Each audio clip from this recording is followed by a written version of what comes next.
Welcome, everybody. Welcome to the Average Dave's Movie and TV Talk. This is episode 32. I'm Dave, and the other Dave. And I'm still waking up. Dave, I just realized you're getting gray. Very. Holy crap, Dave. I have been getting even more gray over the past few months. Holy crap, man. You might want to start getting that, what is it called, Grecian 44 or whatever it's called, the men's... Stick to the script, Dave. The men's hair color. I just realized that, Dave. Jesus. Thank you, Dave. Everybody comment on it if you notice how much gray he's got over the last year. Yeah, fine. You know what? Whatever. If that's get you savages into our comment section, whatever. Have fun. Make fun of me. And you're also kind of fat. Gee, thanks. Like we didn't know that. Again, this is episode 32. Just a fair warning, our movie TV talk channel. We do talk spoilers. We do talk about politically sensitive issues in the entertainment industry. We are not politically correct when it comes to that. We speak our mind about the entertainment industry, and every so often some bad words might come out. This is our opinion, nobody else's opinions, and always remember entertainment is subjective, and that's what makes it There might be a fun. few bad words that slip out this one. This was... Before we get into this one, this was a very hard subject for me to do. Don't forget, if you have any questions, please comment in the comment section and reach out to us at theaveragedaystalk@yahoo.com. Also, check out and subscribe to Okemo Valley TV on YouTube or at okemovalley.tv. Anything else before we get into this? You want to talk about your gray hair or anything? No, I just can't stop staring. Are we having stress issues, Dave? Are we? Yeah. You know? And I can't stop staring at your shirt. Do you need to talk to somebody, Dave? Probably. Right. I don't need to talk to someone. I need to be medicated. Medicated? Heavily. Okay. All right. Okay. You know, but I just realized how gray you got. Wow. You know what? This was a pretty shitty couple of weeks since we last, you know, we've lost a few people, a few icons. Yeah. We'll start out with our first quick topic today. Ozzy Osbourne passed away at the age of 76, 2 weeks after they did his final concert, the Back to the Beginning concert, with Black Sabbath and you name it in the metal world that was there at that show. I watched it. I actually had my hair stood up on my arms when I was watching that, and actually talking about it is because you could tell the man was sick, but he still belted out as best as he could, and 2 weeks later, 76 years old. The second album I ever bought, not cassette, was Blizzard of Oz. My first one I bought was Iron Maiden, Number of the Beast, when I started working at the cemetery here in Ludlow. I bought that one, and my next album I bought was Blizzard of Oz from Ozzy. Well, he's back in the Randy days. Yeah, Randy Rhoads was the best. Randy Rhoads was He's the best. epic. I mean, I love Zakk Wylde, who's his current guitarist. Well, not current, but was his guitarist for quite a while, Black Label Society, but Randy Rhoads was phenomenal. Well, Ozzy had a knack for turning himself into Jakey Lee was with him for a while. I mean, he had some great guitarists played with him. Yeah, Ozzy was an icon. What year did the Osbournes, like, it's funny, like, he was always like a rock legend and a heavy metal legend. But for some reason, that stupid reality show, The Osbournes, back in, I think, like 2002? Yeah, something like that. That was like his rebirth. Like, catapulted him back into everyone's living rooms, and that show was, like, massive. Yeah. It was like up there, like, everyone watched that. Back then, like, The Amazing Race came out. Yeah. Oh, yeah, all those big reality shows, yeah. But, yeah, Ozzy Osbourne passed away at the age of 76. Next on that list is... I mean, like wrestling or not, this man helped build wrestling. Hulk Hogan passed away at the age of 71. He was a massive icon. Oh yeah, in the 80s. Oh, huge. He's massive. He actually, I think, saved wrestling because they had WrestleMania 3. Was it when he wrestled? I didn't really follow when he body slammed Andre the Giant. Yeah. And that was when it was his first injuries. Right after that, he hurt his back lifting Andre. Well, 500 and some odd pounds. But yeah, like Hulk Hogan and not like his politics, whatever. But his best movie role by far was Thunder Lips. Oh my God, Thunder Lips from Rocky III. When you saw the size difference between Sylvester Stallone and Hulk Hogan. Yeah. Stallone's there just staring at his belly button. But yeah, 71. And then I forgot. Malcolm Jamal Warner. That's right. Most famous for playing Theo Huxtable Yeah. in The Cosbys. Yeah. Again, another icon from the 80s. Yeah. Just Like the Cosbys or not, and whatever happened to Billy. who but cares what happened to Billy? cares? The Cosby Yeah. was It the was a good Cosby show. show was a great show. Yeah. He was America's dad. Yeah. He was. One way I or mean, the other. turns out in his personal life he was doing some questionable Yeah. stuff, but Yeah. I mean, Yeah. Bill But Cosby, it was a huge show. Huge. massive show. So, yeah, 3 people in a week. They say it comes in threes. It's like 2 weeks, but yeah. Then just a quick Superman review. I give it a solid 8 out of 10. I think eight's fair. Yeah, I mean, if I watch it again, it might go up a little. I want to watch it again. I think I'm actually going to go see it again this weekend. I do want to see it again. My dad still hasn't seen it. I'll probably go see it with him. It is by far, no spoilers, by far the most comic-y book movie that has been made. I mean, it's literally comic book. Yeah, I think it's fair. I have my issues with it, and we can get into that later. It wasn't perfect. No. I think 8 was fair, though. I don't know if it'll go up from there. It might go down a little bit, but it was enjoyable. I liked watching it. It was good enough that I would buy it. Yeah. I mean, I walked in there with kind of like hopes. I walked out of there and I actually looked at my wife and said, not a bad movie. I walked out there and I was pleasantly surprised. I was like, Yeah. I had a good time watching it. Yeah. It wasn't woke. No. I mean, I'm sure people that, Oh, the nitpickers the nitpickers, I'm sure they have on both issues with it. sides. The nitpickers on both sides that just go to movies to, I think, destroy them now, critics. Some of these YouTubers and stuff. I think they literally go to movies now just to find stuff wrong. I've been watching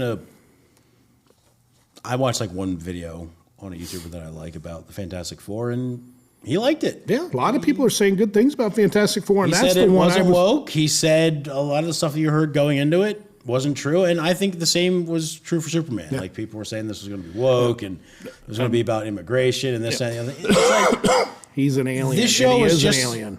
or this movie was as much about immigration as Man of Steel. Yeah. Like they didn't trust him. He was an alien. They were willing to give him away, and Henry Cavill says, hey.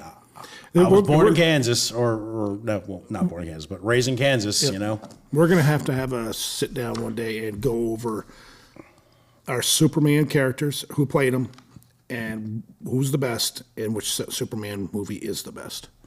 Well, the best Superman is Christopher Reeves. The best movie is Man of Steel. So we'll have to go over that, put in all the TV characters We're done. and everything. Okay. I just finished it. Okay. That topic is now done. We do not have to talk about that.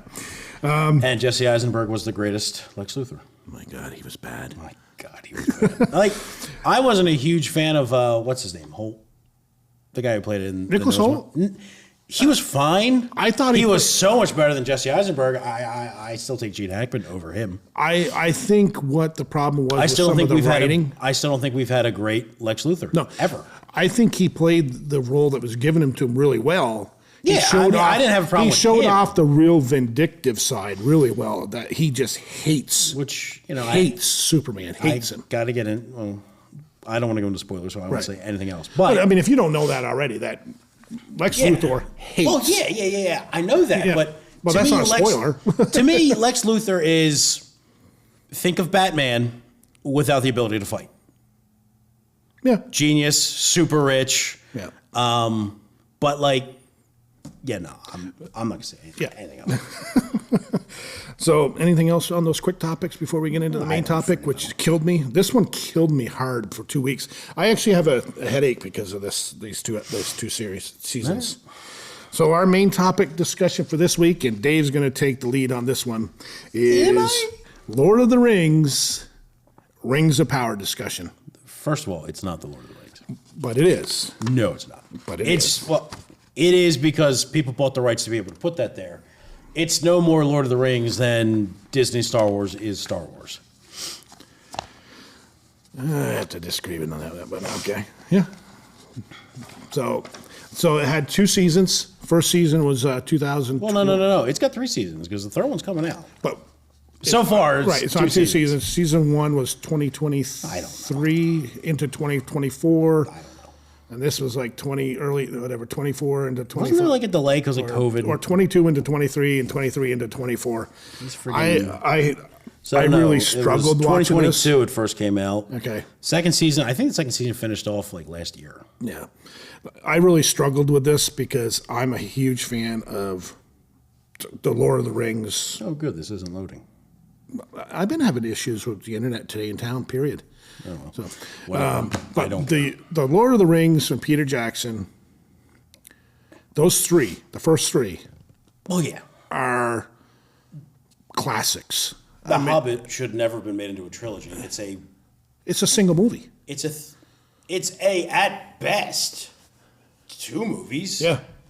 But even that would be like, all right. So because I don't know, I've been getting bored, and I found a reading lamp hidden away in my closet that's shaped like the 1989 Bat Jet. It's friggin' awesome. Okay. So I found that, and I was like, you know what? I'm going to start reading. And what do I want to read? I've never read The Lord of the Rings, so I read The Hobbit. I'm about 110 pages into Fellowship. He still hasn't left the Shire, by the way. Yeah. I heard about that before, and I didn't think it was true. But yeah, 110 pages in, he still has not left the Shire. Well, you figure Peter Jackson took a lot of liberties in his. He had to Yeah. for this beginning. You couldn't do it. Yeah, like the way that they did it in the movie sets the tone of the entire movie. Right. Like, hey, you need to get out of here. They're coming to kill you. Yeah. So yeah, a couple weeks ago, I was like, hey, we should probably watch Rings of Power. Yeah. Thank you, Dave. I don't know why. I don't either. I don't know why. It was like, I don't know. But I'm an idiot. You figure, Rings, Fellowship, Towers, and Return are. It's the greatest movie ever made. Yeah, you can call it one movie. Yeah. It is one and then movie. the next ones. I mean, you went from 98 out of 100s for After those 3 movies. reading the book, it should never have been a trilogy. Yeah. It wasn't long enough. They should have had Peter Jackson come in the whole time. And you know what? They should have just told Peter, hey, make like a 5-hour-long Hobbit movie and just make it as good as you can make it. Yeah, Now, because when you add how long are the extended editions? They're like 3.5-hour movies for the Hobbit, for the Fellowship. no, the Fellowship, they're all about like 4 hours. Yeah, so I mean, it is 12 It has a hours. runtime of like just under 12 hours. Yeah. And then the next 3, what was it? I don't even know how long they were. What the next 3 in line are what? The Hobbit? Yeah, there was an Unexpected Journey, Desolation of Smaug, Battle of the 5 Armies. Battle of the 5 Armies was friggin' horrible. The thing is, this is worse than that. Oh, for me. Oh, yeah, God, yeah. And that was I bad. could watch that. Yeah. In fact, I'm going to watch it again because I just finished The Hobbit. Yeah. And I'm also going to, as soon as I'm done the books, probably in like a month, go back and watch the trilogy. And keep my list of characters' names out. Oh, wait a minute. Don't we have a show coming up where we might be talking? We might have to wait till I finish the books because then I can talk on it more. Well, in 2 weeks, we're doing the. Yeah, well, we can switch in that 2 around. weeks, we're doing the Rob Williams. Yeah, 2 weeks, but after that, that next one will be Yeah. that. But, whichever. But So I'm just going to give you the quick synopsis of season 1 from what Wikipedia says, and then I'll let you go into it. Season 1 of good. The Ring of Power depicts the rise of evil in Middle-earth's second age, focusing on various characters and their struggles against looming darkness. Galadriel, horrible. Guy Ladriel. Guy That is her Ladriel, name. whatever. Haunted by Guy her Ladriel, brother's... the girl Barian. Yeah. Haunted by her brother's death, relentlessly seeks Sauron's return. The series also enters the Harfoots, horrible, ancestors of hobbits, and their encounter with mysterious amnesiac stranger. In the Southlands, a conflict arises between the elves and humans, with the latter initially aligned with Morgoth. Meanwhile, the dwarves, again, not the dwarves you're thinking about. The minerals, and Elrond forges an alliance with Durin, potentially save the elves. The season culminates in the forging of the Rings of Power.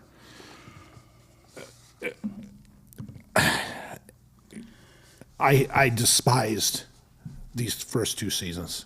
All right. I'm going to let you go because I don't have very many positive things to say. There's some good characters, and there's some good animation. I mean, there's some actually good scenes in it. There's some pretty cool stuff. There is stuff to like. Yeah. But then again, there was stuff to like in The Acolyte. Yeah.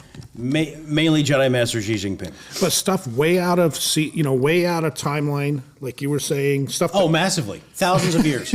It's just, I'm like, okay, And whatever. I'm just starting to read Tolkien, and I am definitely going to read everything that he published while he was alive. Oh, Tolkien's rolling in his grave, by the way. Oh, yeah. Yeah, no, this He's trying to get out of there. All right, so the first episode, the first season was so much worse than the second season. Like when they were saying between seasons that they were really trying to fix stuff, I could tell that they were trying to fix stuff, but the damage was done.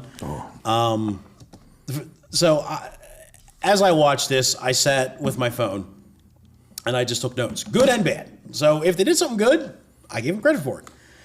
My notes for the first season, the first episode. I mean, it starts off with that horrible flashback where her brother's, like, it says in here, her brother says he won't always be around. This is back when she's like still like a child. Yeah. And then the very next line of narration, she says that they had no word for death. They thought their light would be unending. Why would her brother say, I'm not always going to be around, if they weren't even aware of the concept of death? Was he just going to like go away and never come back? Was he just going to go to like Valinor for cigarettes? I swear that some of the writers for this were the same writers for The Acolyte, on how they did nothing tied into anything. They contradicted themselves throughout episode. What? No, you said no. Yeah. What? They show her leading her band of elves. She's like leading like a dozen elven warriors. And apparently they've been wandering for centuries. They've been wandering Middle Earth for centuries. If you look at a map of Middle Earth, like, yeah, it's big. It's not that big. But it ain't that big. It's not that big. She's just... Yeah, it's all about their wandering lifestyle. It's like Spinal Tap.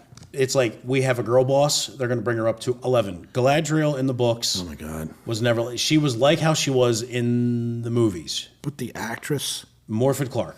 Horrible. Wow. Morfydd Clark was fucking terrible. Oh, my God.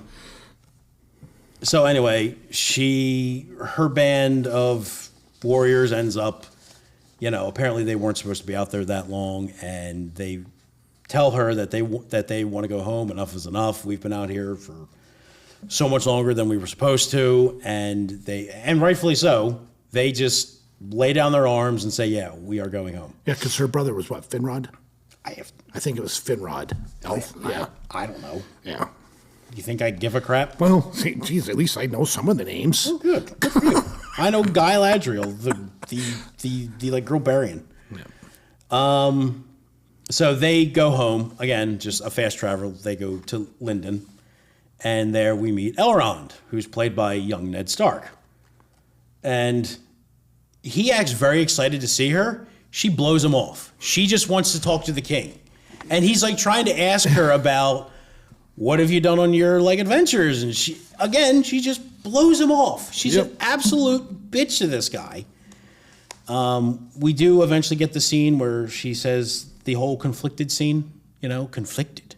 Oh, yeah. Oh, her acting was abysmal. I'm going to say... The first episode of this show was easily the worst. Oh, yeah. But her acting can't get any better. How the hell did they film this first episode and keep going? Yeah. Then, as a reward for their efforts, because the High King wants to send her to Valinor to basically... He, for some reason, thinks if we just send her away that the problem will just go away because no one will be looking for it. So, okay, yeah, that makes sense. So, High King Sheriff Palmer sends her to Valinor.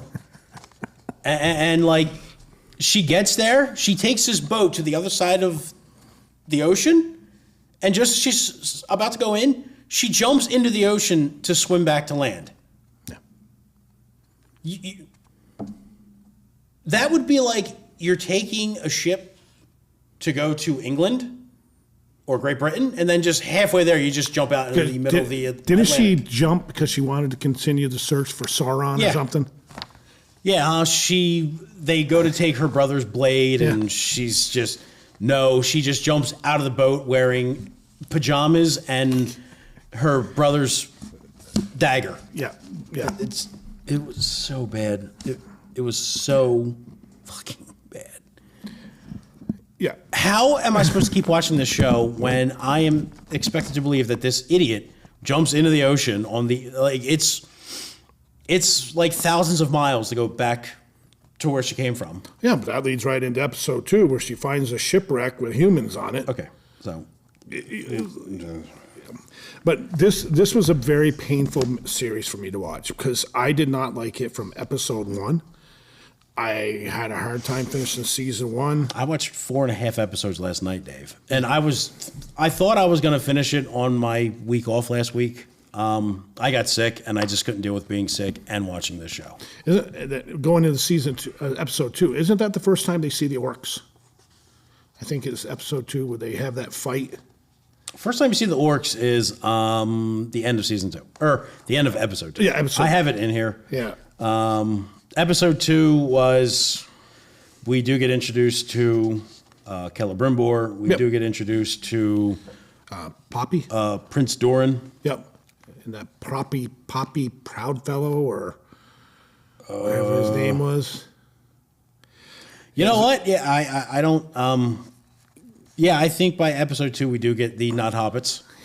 All right, so the hobbits in the show, they're Harfoots. They're not actually hobbits. Right, they're like the ancestors of the hobbits. Every time they were on screen, I just rolled my eyes and kind of put my head back. They were abysmal. They are this nomad. They are a nomadic tribe who sings a song about nobody walks alone and nobody's left behind. However, they talk about taking somebody's wheel so that they can't go with them to leave them to die. And they also say, as far as their caravan goes, if you're the last caravan, it is a death sentence. They will not wait for you. Yeah. So you will get left behind. You will walk alone, but they proudly sing their song that nobody walks alone, nobody left behind. It was abysmal writing. These Harfoots were the most unlikable little creatures. Yeah. Luckily, they're not in the second season much. They're not, But they replaced them with stores, which are All right, so second episode, my notes for that was there is a lot of fast traveling from Eregion, where Celebrimbor is lord, to Khazad-dûm, later known as Moria. Yep. They get there, and this is such a stupid cut. So these two have probably been walking for a few days, but they show up there with no supplies or nothing, whatever. And then they're still talking about their plans as they're walking up to the gates, the front gates of Khazad-dûm. It's just bad writing. Like, these two are still talking about what they're trying to set out. It's stupid. Like, you wouldn't still be talking about that this long into the journey. They get there. Celebrimbor is sent away by Elrond, who is there to see his friend Doran. Later on in the episode, we see that Galadriel was picked up by a raft, which is, a 1 in a million chance. Yeah, but And there's a lot of 1 in a million chances. In And this then, show. as soon as that raft sees her, it gets attacked by this sea creature. We get the whole "a dog may bark at the moon" line, but it can't bring it down. And then at the end of the episode, we get our first look at an orc, which is, of course, killed by this village wench who has a love interest with Don Legolas. Yeah. And the orcs are horrible. Oh yeah, the orcs in the show they did some things worse in the second season. The one thing that they got really wrong in the second season was the orcs, where they try and make them as these misunderstood If you remember creatures. the orcs in the original 3 movies, how badass they were. Yeah, well, how there they was looked. orcs and there was Uruk-hai. Yeah, and how they looked, they were awesome. This is abysmal. Yeah, we get introduced to I think his name was Erendir, the black elf, who's they're clearly trying to make him Legolas. Yeah. I didn't like him at all the first season. I liked him a lot more the second season. Second season, his story was a little I think better. they did some course correction. They did some course correction some course correcting for the second season. I think they had to because they got slammed season 1. A lot of these episodes, I forget most of it. Yeah. I didn't. It was horrible writing. It was not enjoyable to watch. Again, I will go back to the whole thing was the first 3 movies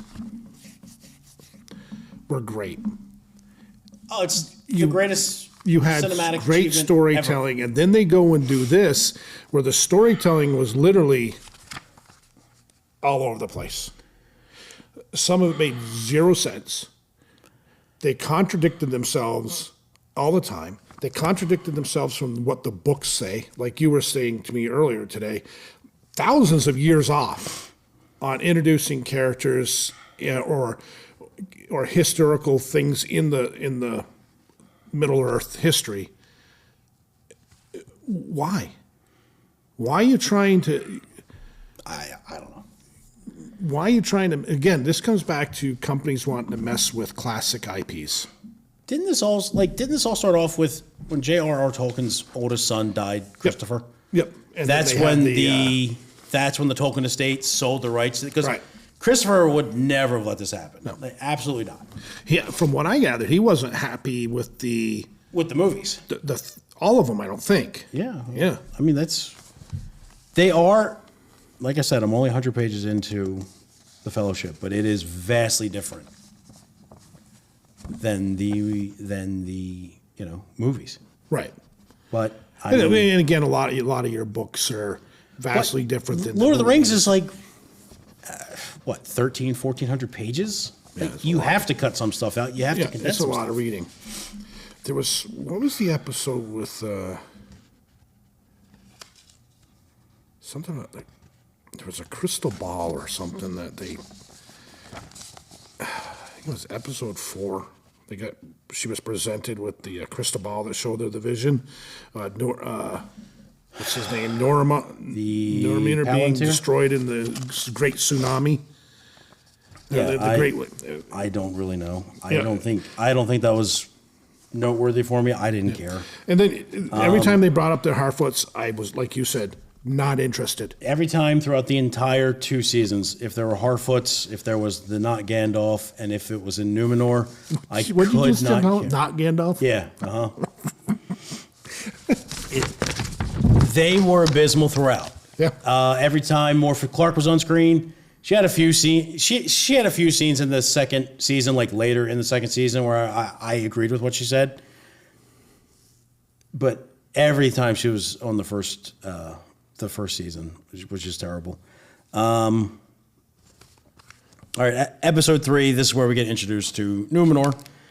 Galadriel gets brought before the Queen Regent, who is. All right, Numenor. Every single location in this show is perfectly diverse. It's like downtown Los Angeles. It's the Numenorians in Tolkien lore were a single race of people that lived isolated on the island of Numenor. Right. They all looked the same. They were all also large people, and they lived longer, and they were amazing warriors. They are not portrayed like that at all in this show. Again, you can tell this was probably produced right around the COVID, 2020, summer love. So we had all this woke DEI stuff being pushed. They pushed it into an IP that had none of that. You have, like you just said, they changed the whole group of people. They changed, everywhere. Changed the everywhere elves. In this show. You look elves, at the dwarves. Every friggin' village, every town, the Harfoots, the stores in the second season, Numenor, Eregion, everywhere they go, it's perfectly diverse. Yeah, great, beautiful world, and let's destroy the IP. They have female warriors. Tolkien did not have female warriors. No. Tolkien wrote these books during World War I when he was in the trenches, fighting with men. Yeah. And you listen to these people, they're trying to keep coming up with this. Well, we're changing it because of the times we live in. You're changing it because you're idiots. Yeah. Well, but then, we go back to this whole, when we did our video there about DEI and wokeness, DEI wokeness it has killed and is still killing, not as much now. No, not as much now. Great IPs, companies. You still have companies pushing it, but I think they're starting to realize. I even think Disney's starting to realize it, even though they have their stuff Disney that still is produced that they have to release. Because I don't know if you watched. We won't get it. We'll go back to this because we can go down that Disney rabbit hole again. I hate Disney. But anyway, so Guy Ladriel's brought before the Queen Regent. Oh, yeah, by the way, just about every freaking place has a female leader. Oh, yeah. Every place. Yep. So she's brought before the Queen Regent, and she acts like a spoiled child making demands. We get the horrible, the sea is always right line, which is just stupid. Then we get possibly the worst thing that season 1 put out. And that was this look on Morfydd Clark's face as she's riding this pony, as she is being pleasured by the galloping equine. Oh my God. And she has this smile on her face, and it's like, they thought that this was just great shot, and they like have it like slow motion. I'm watching this thing, I am laughing my ass off. This is what, like, somebody said to her, look happy, and this is what she did. This was, again, I'm going to keep saying this throughout. This was very hard for me to watch because, I mean, there's people out there that love it. There's actually people that defend it, and just like Star Wars. There's people out there that love The Last Jedi. Yeah, I mean, everybody has their right, but Yeah. my God. And I've tried to call you an idiot. But you can only defend stuff so much. I mean, we're only into episode 3 talking about it, the first season, and I'm like, I'm getting a headache. Yeah. Because I watched it. It's just so bad. And the whole diversity, and I don't care about diversity and the wokeness, but don't do it just to do it, to make it fit today's age. Don't ruin IPs, which they've done numerous times now. I mean, they don't care. Like, they're making their money. Yeah, well, they're making money hand over. Oh,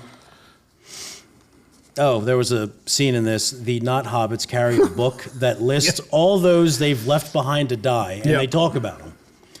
And the fight at the end with the warg is funny. I just put that in my notes. Which one? The fight at the With the orc. No, with the warg. So Yeah. remember, like, all of the elves that were assigned to the Southlands at that guard tower, they all end up getting captured. The only one you actually see gets captured is Arendir, the black guy. Yeah. Which I didn't think he was. I didn't like him in the first season. He was actually not bad. In the second season, he was a lot better. Yeah. Like, for him, they really did course correct, and it worked. I really enjoyed him in the second season. He overacted. He overacted a lot. Because aren't they all killed when they try escaping too? All except him. Yeah. Yeah. So, but the fight at the end with the warg is Bad. like, the animation is so bad. Like, there are some scenes in this show, like, unlike in anything that Disney's done, I can see where the money went. Like, when they're doing the dwarven cities and even the far shots of, like, Numenor and stuff, looks really, really good. It does. Looks really, really good. Yep. Then there's other scenes where it's like, what the hell? Like with this warg. Yep. This warg looked like it was animated back 20 years ago. It was bad. But like you said, really some of the city scenes. Yeah, some of it was spectacular. It was gorgeous. Like, you can't, like, you're not going to make an entire underground dwarven city. Right. Obviously. Right. And, like, you could tell that they're standing in front of a green screen, but it looks really good. Yeah. But then, like you said, then there's other things just like, come on, really? This is, like you said, 20, 30 years ago technology that. Episode 4, again, it's more Guy Ladriel acting like a bitch in Numenor. We get that whole "There's a Tempest in Me" line. That was spectacular. We also have her when they're going to put her into a jail cell. She like does this spin move, and she just kind of does this one push, and then all 4 guards just walk into the cell. Yeah. So the other day, I rented the movie The Raid Redemption. I've never seen that. It is back from like 2011. It's one of the greatest action movies ever made. The fight coordination is spectacular. The Amazon show, I guess, I don't know what diversity hire they put in charge of the fight choreography. I guarantee you, whoever they put in charge got paid probably 20 times as much as the guy who did the fight choreography for The Raid Redemption, which is one of the greatest action movies ever made. If you've never seen it, check it out. It is in Indonesian, so you would have to read the whole movie. But who cares? That movie is all about action. I don't mind that if it's a good movie. It is spectacular. Yeah. I told my dad to watch it because I rented it on Amazon, and he texted me, and he's like, those are probably the best fight scenes I have ever seen. Yeah. That guy got paid a fraction of what whoever was in charge of the idiots at Amazon paid whoever they... It just pisses me off because if you're putting so much money behind it, like... If you're a good talent scout, you want to go find something that was exciting and really good to you and find out who was in charge of that. Like, maybe just try and bring back the guys who did the... Bring back as many people as you can who did the Lord of the Rings. Yeah. The fight choreography there was spectacular. Yeah, when you talk about subtitle. But anyway, one of my favorite movies of all time is The Seven Samurai, and that's subtitle. But I will watch that movie every day. I love watching Asian action flicks. They are awesome. They know what they're doing. They know what they're doing. Japanese, when it comes to that, Korean, they know what they're doing. Those guys, that apparently Indonesian was what the raid was. Awesome. Yeah, I've never seen it. But this Galadriel just does a spin, and then there's a cut. You do a lot of cutting to make up for Morfydd Clark's ability to fight. Or act. She does this spin, and all of a sudden, the next cut is these four guards just like happily hurting themselves into this jail cell, and then she just locks them in. I'm going to interrupt real quick. We got about 25 minutes left, 30 minutes at most. We are not going to be able to get into season 2, so we might have to do a separate video on season 2. I don't want to. So we can just. But because now we're in episode 5 of season 1. I'm not even on episode 4. Oh, okay, keep going. I mean, the only thing I really have to say about episode 4 is up until this point, I did note. This was my favorite episode because it did feature Disa and Doran a lot. Really, really, really liked them both. Yeah, who played Doran? I don't know. Yeah, I had the other name.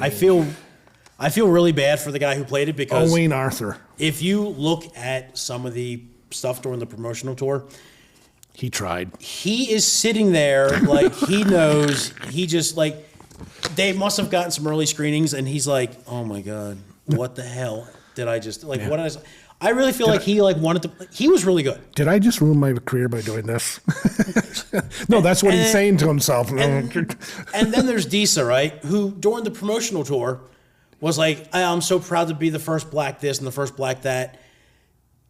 People were put off by that. If she just said what I forget the actress who played the female Silver Surfer, but when she was. When people tried to bring up to the whole, hey, how do you feel about being a female Silver Surfer? She just said, I was hired to do a job and I'm going to do it. She didn't bring up the political aspect of it. She just said, I'm just going to do my job. The problem is in Hollywood now, these actors and actresses have to run their mouth about their political views on everything they do. Activists. They're activists.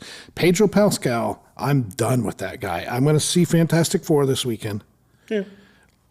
But I'm done with him because everything he talks about is his political views on this. And if you're a Trump fan, you're this. If you're this, shut up. Go out and push your movie, but keep your mouth shut. I mean, that has destroyed a few movies where the actors have run their mouth. Well, look at Snow White. Oh, God. That twit went out and ran her mouth. We should watch that next.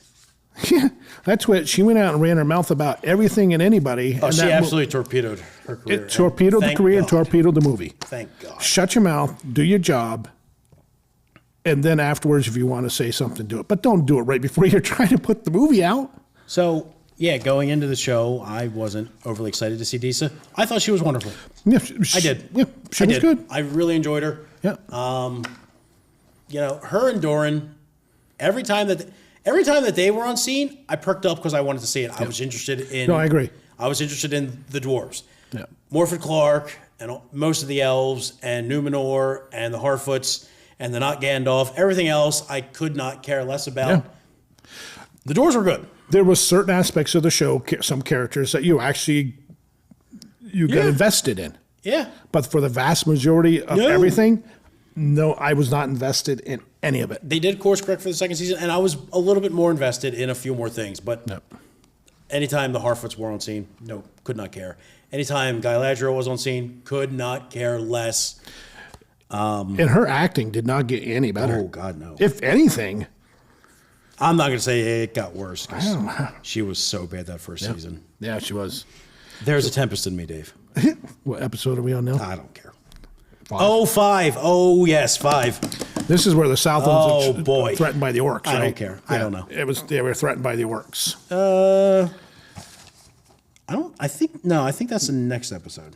Well, no, because the Harfoots. Well, I think that they started, but the next episode is where it got in. Yeah. They actually did the attack. You know, one of the big things in this one was the Harfoots are, what are they, being chased by wolves or something? I think that was earlier. No, they showed wolves, but they never actually showed them actually chasing. This whole show was just like, at no point during the show did I feel as though any of the main characters were ever in any real danger. No, even the made-up characters. Yeah. All right, episode 5. Oh boy, this one was a good one. This one was a good one, Dave. Do you remember episode 5? Yeah, I'm reading my notes on it, and I'm like, oh my God. So it starts off with Adar just taking one of his orc's arms and just exposing it to the sun so that it gets burned for literally no reason. That was episode 5? Yeah. Oh, yeah. Okay, I got it written a little bit different, but yeah, you're right. Yeah, he's just like, come over here, give me your arm. He just, I also like how between the first and second season, which I have in like my notes, the actor who played Adar noped out. He said, yeah, no, I will, this show is awful. This episode was the, my God. Yeah, it was the holy crap of all of them. This was the, I laughed my ass off, stab, twist, gut. This episode was all about the training scene. When Guy Ladriel, the like Girlbarian, trains some of the Numenorian soldiers, and of course it's a perfectly diverse group of soldiers, men, women of all shapes and sizes and colors. The choreography here is Disney bad. This is Disney throne room bad, where you could just tell that the extras are just waiting their turn to go in there and do their attack, and they're just spinning around in the background. Get it over and done with. They have this Morphet Clark. My God, why did they get this woman to play this role? I thought at one time, after season 1, there was a push to get rid of her because nobody liked her. No. You read everything about it. Nobody liked her. No. She could not pretend fight. Like you said. She cannot pretend. When she was around, I wanted to shut it off. Yeah, she was that bad. She was that bad in the second season too, but she wasn't. She wasn't that offensively bad. She couldn't do anything right. No. And it brought the whole show down. Apparently, from what I read, after filming this scene, she had to go to counseling because she was suffering PTSD, excuse me, from all these people pretending to attack her. Now, I don't know if that's true or not, but it's something that I definitely read before. And it wouldn't surprise me with these snowflakes. In this day and age, that would not surprise me because, oh my God, you look at somebody wrong now. Holy shit, they're in the hospital trying to get, there was like a black and white photo of like a baby from like the 70s sitting, or not like a baby, like a, I don't know, 5-year-old sitting on their mom's lap holding a beer. Yeah. Just like, yeah, there's no way that this generation. Everybody's offended by everything now. Yeah, just go off the deep end. And these actors and actresses will live in this fantasy world where they think nothing, everything's offensive. This scene we get introduced to Mithril. Oh, yeah. And Elrond goes to High King Ryan Palmer, and he won't tell him about the Mithril, but he just gives it to him. Okay. What was the king's name again? Gil-galad. Yeah. Something like that. They try and do an origin story for Mithril in this, but it made no sense. It doesn't make sense. Like, did Mithril have... Was that in the books? Like that Mithril could heal, and Mithril's the main reason why the Rings of Power have their powers? It made no sense. I don't know. Like, I haven't read the Silmarillion or the Silmarils, whatever the hell they're going to call it. I'm going to eventually. I gotta start. When you get done with them, you should let me borrow those books. Okay. And I would like to read into that more in depth stuff too, because I've always wanted to read the books. I had them at one time. I don't know where they went. I think my son has them. So oh god, what else did I read here? The plan with the mithril makes no sense. The use ore to saturate elves with light. Yeah, what was that? That was like they wanted like a vast amount of mithril ore so that they could. I wrote that down. So that they could cover Lyndon with like this healing light. I'm like, what? Galadriel plays the victim card once more while talking to Halbrand. I don't even remember what she said. Oh, and then this one has the "give me the meat and give it to me" roll scene. Which look, Doran, you were great in the show. Yeah, writing 10 out of 10. I like wrote down here, and yeah, it was. I thought I wrote something down about the light too. I guess I did. Yeah, I don't know. I don't know what's canon and what's not. Yeah. Like, obviously, I know some characters in the show were canon because they're in the Lord of the Rings, but I mean, they're out of place. I mean, Gandalf, right? Or the whole Ishtari, I think they're called. Yeah. All of the wizards. They don't actually come into the Tolkien lore until 1,000 years after all this. Well, that was some of the problem with this whole show. That's why it's like what are you talking about? This not even here yet. This is still 1,000, 1,500, 2,000 years later that you're talking about. In the second season, the whole friendship between Celebrimbor and Anatar, which is like Sauron, that actually was like something that took place over like 160 something years. Yeah. But they have it in the second season like it takes place over a few months. Right. Like, I guess, I mean, yeah, you do have to condense some stuff, but it's just another thing. Like, if you had good writers, you could have done it better. We got like 15 minutes to go through 3 episodes. Oh, God. And we're not getting into season 2. I don't know if I'm even going to do. I don't care. You know what? We could do season 2 later on. We could do a throw-in episode sometime when we both have extra time. Screw this show. All right, episode 6. All right, this one was. You got to remember, this was your idea. God. All right, so episode 6 was all about the orcs are finally going to invade the Southlands. Yeah. I mean, there's setup shit that happened. If you guys want to bore yourself with like watching this shit, there's all kinds of storylines with orcs and Adar, and I mean, we do get the origin story of Mordor, which I can almost guarantee you that's not how it happened in the books. No. All right, so the orc army invades the Southlands, which is essentially just one village.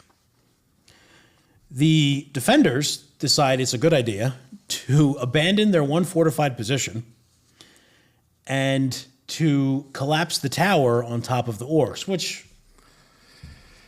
but the way that they collapse the tower is... is Arondir shoots rope, which is apparently holding the tower up, because he shoots this one piece of rope and then all this rope starts like breaking. That was like sort of like, was that tower being held up by rope this whole time? Was it? I don't know. Is that elven art?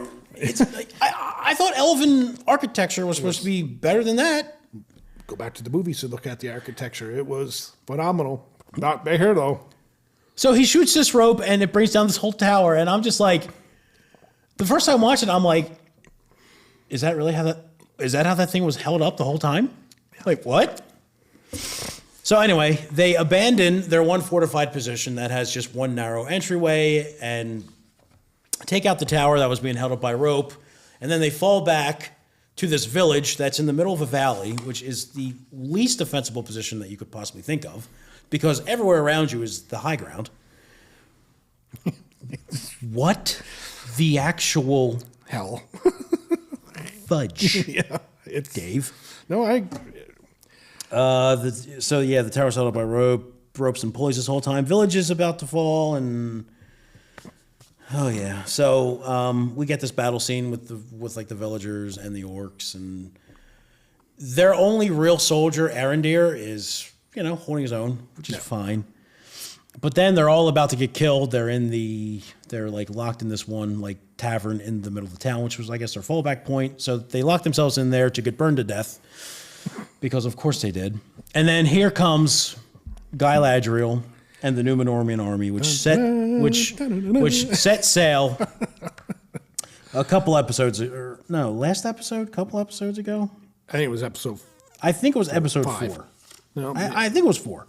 Oh, no, wait a minute. Yeah, because, Guy Ladriel played the victim card, and she was trying to get Halbrand to join them. Right there was it. So the end of the last episode, this Numenormian army, which is 500 soldiers and 500 horses and all this on 5 ships. These idiots don't know logistics. Yeah. You would need a few more than 5 ships for 500 warriors and horses, but whatever. There's a lot of fast traveling in this show. No, it's like Game of Thrones. Season 7 and 8. Season 7 and 8. Ding, ding, ding, ding. Yep. Right before they were about to get burned to death in their friggin'. Dave, you wanted to do this episode, Dave. This is frying my brain. These idiots are, they're all getting ready to die, and then the Numenorians come in and save the day. All right, whatever. Can we not forget about the volcano? That's the next episode, Dave. That huge eruption. That's the next episode, Dave. Oh, wait a minute. No, it's the end of season 5. No, you're right. Yeah. No. It is the end of episode 6. So anyway, they fast travel in there. They save the day. So then Adar goes off running, right? He goes running off one way. Guy Ladriel goes in pursuit. Halbrand goes off the other way. They then somehow, Guy Ladriel is still pursuing Adar, and Halbrand just pops up in front of him somehow when he set off in the completely other direction. I'm like, how did that, what? Time travel. I mean, like... just like portals. fast travel. I don't know. So they capture Adar. She's interrogating him. She's an absolute monster while she's interrogating him, saying that she's going to kill him and all of his children. No, she's going to kill all of his children and save him for last. Adar thinks that the orcs are his children, because of course he does.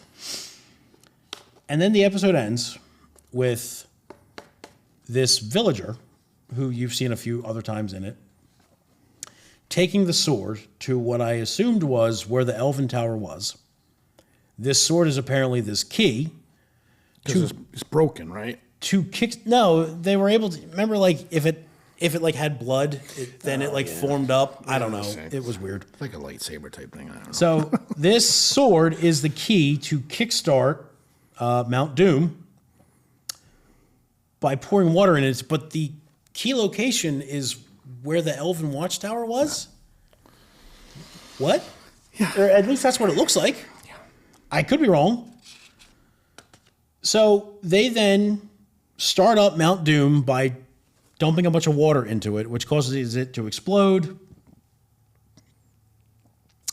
Then the entire land gets hit with this pyroclastic flow, which I looked up online. Like, are they survivable? And it's basically like no, because it's several thousand degrees of pressurized hot air flowing across the land that will annihilate just about anything. Yeah.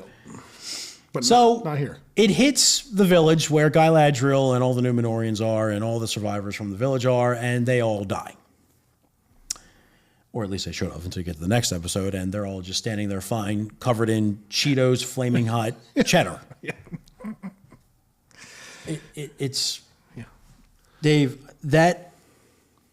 all right, so... Dave, you wanted to do this. Yeah, but... Fuck. All right, so next episode, it starts off with them just covered in the flaming hot Cheetos cheddar. Later on in the episode, after they all walk away, I mean, this was like super easy, barely an inconvenience to them. Galadriel claims that her husband Celebrimbor is dead. Now we've seen Celebrimbor in the Fellowship of the Ring. He was in the movie. He's not dead. Yeah. In fact, at no point in Lord of the Rings lore does he ever die. He leaves Middle Earth in the Fourth Age and goes to Valinor. Yeah. So I don't know why the writers have just said that her husband's dead. Like, she even mentions him by name. Celeborn is dead. He's not. He's alive and well. Yep. In the actual Tolkien lore. So that kind of pissed me off. Disa was starting to sound like a villain. I don't know what she said, but she was saying like it was something to do with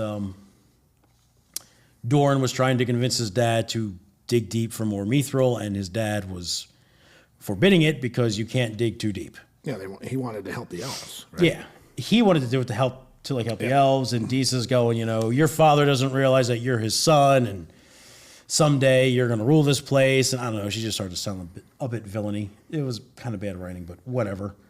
You do get your first look at the Balrog, which is cool.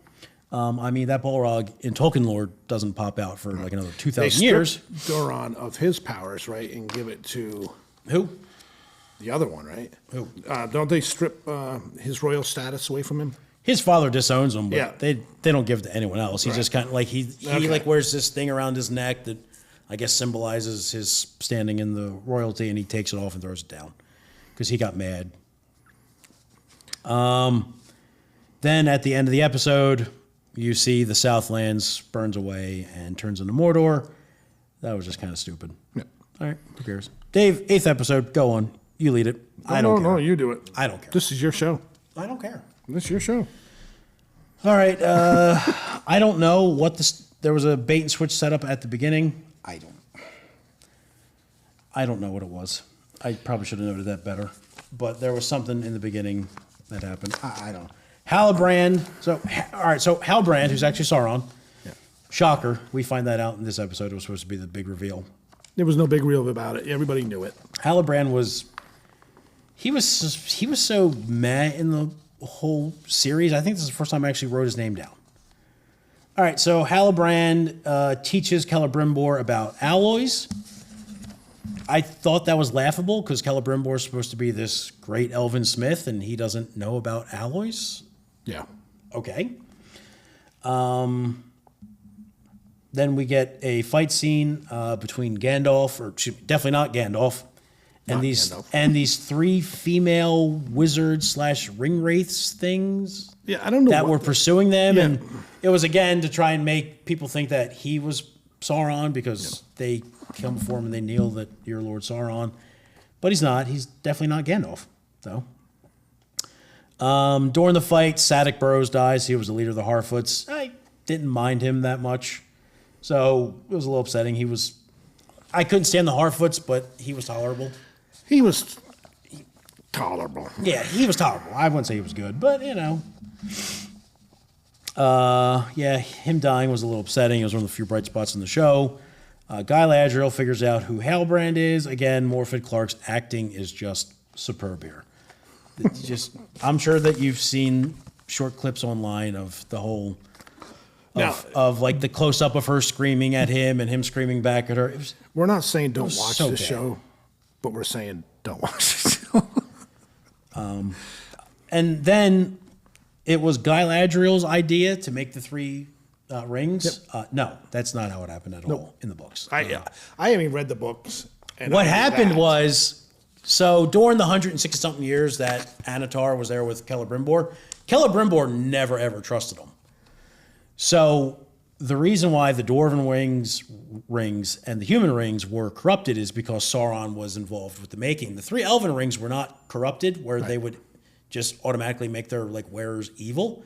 Is because he made them in secret without Sauron knowing. No.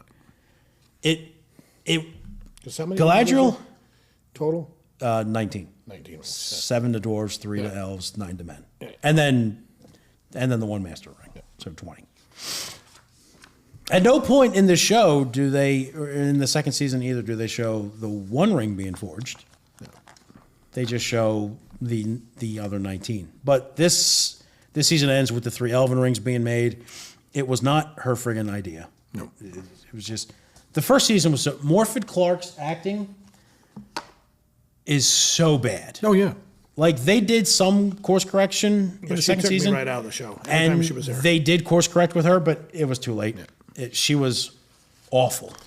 So we're not going to be able to get into season 2 because sure? we're going to run out of time. Are you sure? Oh yeah. You want to do a 2-hour episode? So we can actually do that as a filler episode later on down the road.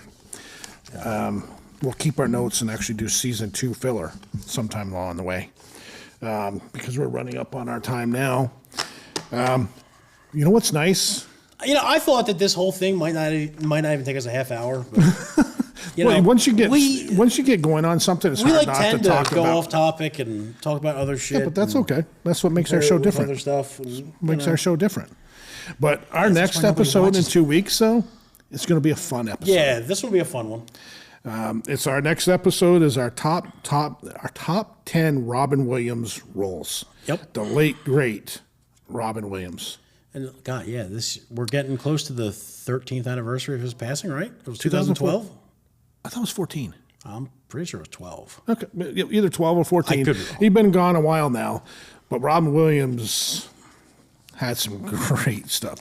I can all the way back to Mork and Mindy, and Mork on Happy Days. That's where I was introduced to Robin Williams, was Happy Days. But Yeah, I forgot he was in that. yeah, so we got our top 10 Robin Williams roles. This will be interesting to see where because I have an idea what you're going to have on there. You'll know me. But I do have to watch a couple movies this week, including one that I've never seen of his. That's usually considered one of his best. which one's that? Oh, you'll find out Okay. next week. But yeah, with that being said, I hope you enjoyed this episode. This was one of those This was episodes good. This was a good episode. we were going to talk about this because we love Lord of the Rings. The problem with the first season is I could go into the second season with a little bit more detail because I was a bit more engaged. But the first season was like unless it was the dwarves, I didn't care. Yeah. It was really bad. Like I said, they almost didn't do season 2. They promised They did a lot of course correction. They you could promised tell. they promised a course correction, but it didn't change. It did. I mean, it was better, but it was still bad. Oh yeah. I mean, I give a season 1 an F all the way. Oh yeah. An F. A And scale. like season 2 would be like a D minus. Yeah. I mean, there's a little correction to it, but It's- not enough to save it for me. It is all modern day bull. It's fortune cookie writing. Yeah. Like these people think that they're clever, but they're not. Like It's bad. It's just not good. Got anything to say before we let these good people not suffer anymore listening to us? I don't know what I'm getting for dinner. But I'm hungry. So, with that being said, I hope everybody enjoyed this episode. If you have any questions, Part 1 comments, apparently. what's that? Part 1. We'll do a filler of episode of Rings of season Power. 2. We hope you enjoyed it. Again, if you have any questions, please reach out to us. And with that being said, again, thank you to Okemo Valley TV for putting up with us, and we'll see you in 2 weeks. Someone shoot me. Okay.